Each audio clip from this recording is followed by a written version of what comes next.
Hey guys, how's it going? We woke up to another beautiful overcast, drizzly day. It's been raining on and off. We're supposed to heat up a little bit later this week into the low 90s, but then it's going to go back down to the high 60s with more rain for this weekend. It's just kind of all over the place, but absolutely wonderful. I'm loving it. We are working on a project right behind the Hartley today. And here we are. So point of reference, house is right over here. We are on the back side where they just finished this kind of landing. You can see it has been raining because that part is wet. The interior is not. It's actually still really dirty.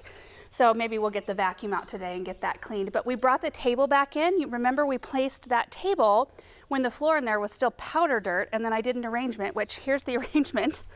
It still looks really good. I did take the branches out because that looked fairly winter-esque. I need to do some grooming on the hellebores and such, but I mean, honestly, when did we plant this? In January, right? Wasn't it like end of January, maybe very first part of February? The garden center had some hellebores wintering over looking really pretty in their greenhouse. And then of course I think this might be Angelina sedum right there. So I've really enjoyed that. Then we had this bench sitting over here by Benjamin's butterfly garden last year. So we just popped that over here just to kind of get an idea. Like, I want stationary benches, probably not one that rocks, but I wanted to see, do I like black back here? What size do we want? I really love the way it looks, actually. And then we just moved, Paul moved these for me this morning. These are the leaf motif urns from Henry's studio that we had over here flanking the black bench. So we're just kind of doing a switcheroo here, just moving stuff all over the place. But I adore the scale, the shape, the way these look back here so much. I think they're absolutely perfect. So that's what we're going to plant today. We're also going to put together an arrangement, a fresh cut arrangement for the table, just for fun. And here is the mix of plants we're going to be using today. I'm wanting to stay fairly classic around this structure. I think white geraniums really brings that vibe of Russell's tail. And then different textures and colors of leaves. I think that's always a really pretty look. So this is an exciting one. This is a brand new one for next year called Graceful Grasses Queen Tut. So there's Baby Tut, Prince Tut, and King Tut. And all of those have a similar look. They're just different sizes. This one is definitely different. It's got more of a Baby Tut stature to it, like 18 to 24 inches tall, but the plumes on the top are much more compact and much cleaner. I really like that about this one, and I think it's going to be a really fun addition to try with these other things. So the boldly white geranium, I think I just said that, and then we've got Plectranthus, or Swedish ivy, which I know a lot of you guys grow and love. It's just a beautiful, beautiful trailing plant. I've also got a whole bunch of part bags of soil. Do you guys end up with that? Like, I've got 4 or 5 bags with just a little bit left at the bottom. So I am going to fill up the containers, and we're going to get these planted.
my goodness, you guys, just seeing life in this area, some plants, some cut flowers is just so fun. Oh, I love it so much. And this area outside of it, we are ready to roll now because Benny came, finished, you know, this back area, and all the water is hooked up how it should be. So we can go ahead and come in with all of our structure planting. I'm so excited. But these, don't they look kind of bridal? I think they are so absolutely gorgeous.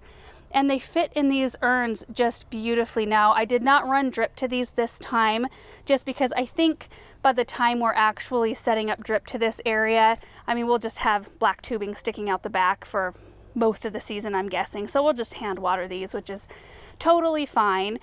We don't have very many that we have to do that with, so it's not a huge chore. But I think as the season goes and we get a little bit more of the trailing action from that, that is going to just be so pretty. And it just looks so classic with this structure, I think. And then the arrangement. So this is a champagne bucket that my mom bought for me. She has one at her house and thought that I needed to have one for mine, which I'm very appreciative of. I thought it would be very appropriate to use that as kind of our first vase in here. Russell, I don't, nope, you don't jump up on that table. Nope, not for you, dude. Scoot. He thinks I do everything for him, huh? No. Oh, Russell, no. Anyways, I started off with some birch branches, which when I was cutting them, I noticed they have a little chlorosis. So we're gonna be treating that tree with iron.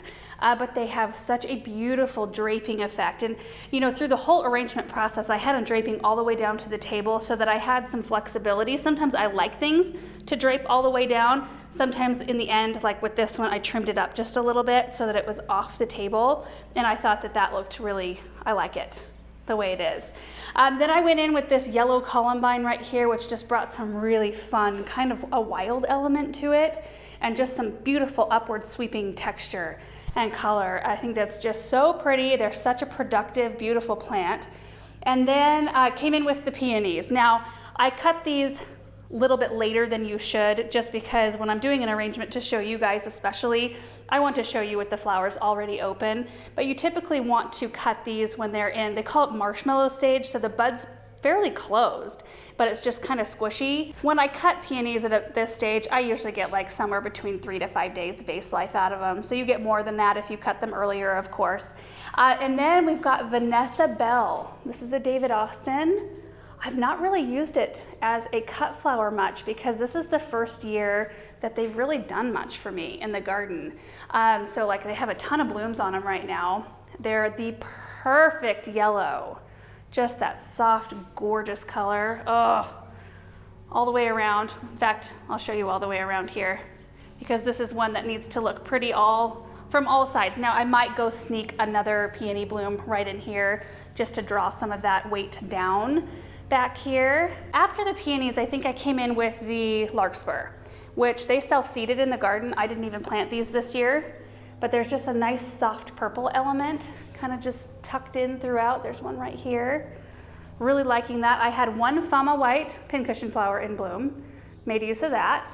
We've also got some white ranunculus right here.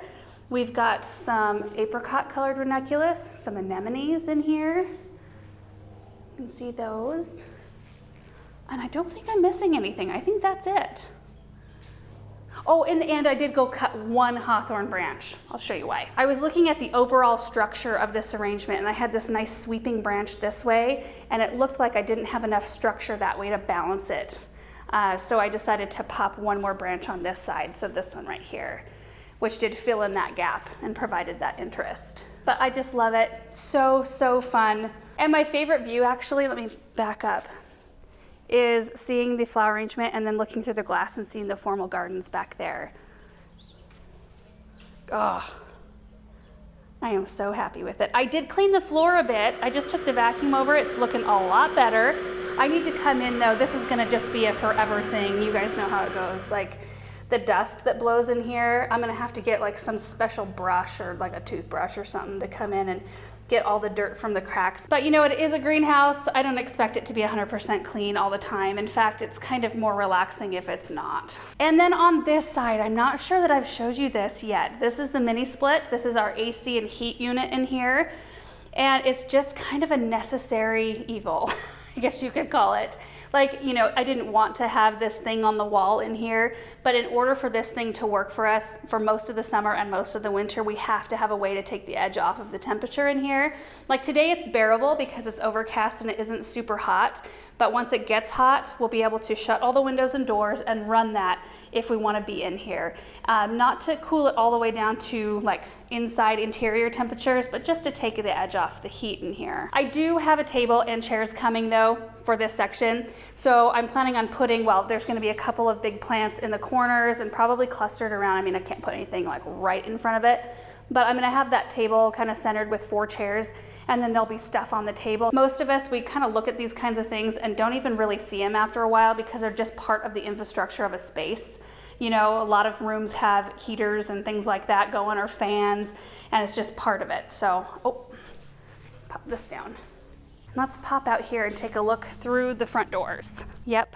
Beautiful. I love it. All right, guys, it's actually the next morning. I was having a couple camera issues right toward the end, but coming out here this morning, I love everything just the same. Just seeing some fresh life out here is so fun. It will be interesting, though, to see how long cut flower arrangements actually last in there, because typically, you know, the cooler it is, the longer they will last, and it's pretty darn warm in there.